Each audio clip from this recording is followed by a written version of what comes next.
সত্যি বলতে গ্রাউন্ড লেভেলে মির্জাকে নিয়ে যে এতটা হাইপ সৃষ্টি হবে আমি জাস্ট ভাবতেও পারিনি। মানে আমার একটা কল্পনার কিন্তু বাইরে ছিল যে হাইপটা বর্তমানে কিন্তু সৃষ্টি হয়েছে গ্রাউন্ড লেভেলে, এবং যে কোনো মাস সিনেমার ক্ষেত্রে এটা কিন্তু প্রচণ্ড একটা ইম্পর্ট্যান্ট জিনিস, যে গ্রাউন্ড লেভেলে সাধারণ মানুষের কাছে গিয়ে পৌঁছে মির্জার প্রমোশন করা, যেটা কিন্তু বরাবরই কিন্তু এর আগে হতো এবং এখন কিন্তু অঙ্কুশদা এটা নিজে কিন্তু করছে। এটা দেখে আমার কিন্তু বস ভাল লাগছে।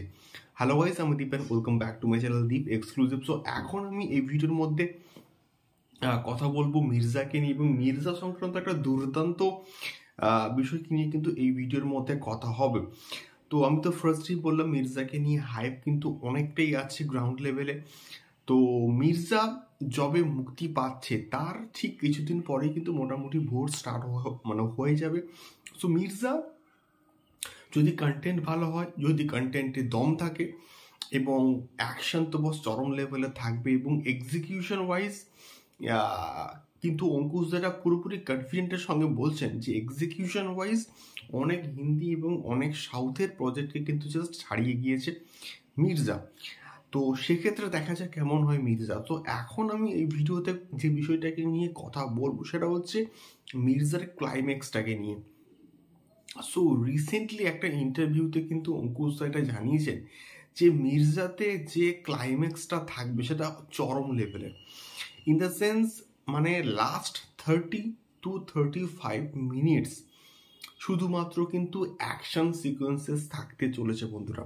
তার মানে ভাবো সিনেমা হলটা কি লেভেলের স্টেডিয়ামে পরিণত হবে। এবং অঙ্কুশদা এটা কিন্তু বলেছিলেন যে মির্জাতে আমরা যা দেখবো সিনেমা হল স্টেডিয়াম হয়ে যাবে। তার মানে আমি এটুকু শিওর যে মির্জাতে এমন কিছু থাকতে চলেছে যেটা দেখার পর মানুষ জাস্ট চমকে যাবে, এবং সম্ভবত একটা ক্যামিও বলি বা পোস্ট ক্রেডিট সিন বলি একদম শেষে কিন্তু ওই অ্যাকশন যে সিকোয়েন্স তারপরেও কিন্তু সম্ভবত থাকতে চলেছে, এবং সেখান থেকে সম্ভবত মির্জার নেক্সট পার্টের জার্নি কিন্তু স্টার্ট হবে। তো এটাই দেখে আমার ভাল লাগছে যে যেহেতু সাধারণ অডিয়েন্স, সাধারণ মানুষ এই ধরনের অ্যাকশন থ্রিলার বা মাস অ্যাকশন প্রজেক্টগুলো দেখতে চাইছে, সেই অনুযায়ী অডিয়েন্সের পালসটাকে বুঝে কিন্তু অঙ্কুশদা কাজ করছে। এবং লাস্ট 30 থেকে 35 মিনিট কিন্তু শুধুমাত্র অ্যাকশনই কিন্তু থাকবে। দেখা যাক কেমন হয়, এবং আমি চাইবো ভালো মানের কিছু অ্যাকশন থাকুক, যেহেতু ভালো অ্যাকশন ডিরেক্টর এখানে আছেন। তিনি প্রিভিয়াসলি অনেক ভালো ভালো কিন্তু কাজ করেছেন।